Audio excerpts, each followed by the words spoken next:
नेपाल विविध जाति, भाषा र संस्कृति भएको देश हो। यी संस्कृतिहरूमध्ये मगर समुदायको भूमि पर्व विशेष रूपमा प्रकृतिलाई सम्मान र संरक्षणको प्रतीक मानिन्छ।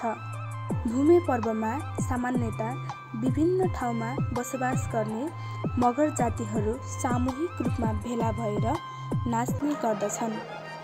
मगर समुदायको मानिसहरूले वर्षा ऋतु सुरु हुनुभन्दा अगाडि जमिन, माटो र प्रकृतिलाई पूजा गर्ने गर्दछन्। पूजा सकिएपछि उनीहरू पारम्परिक बाजा, ढोल, मादल, दमाहा, सनही जस्ता बाजा बजाएर नाचगान गर्दछन्।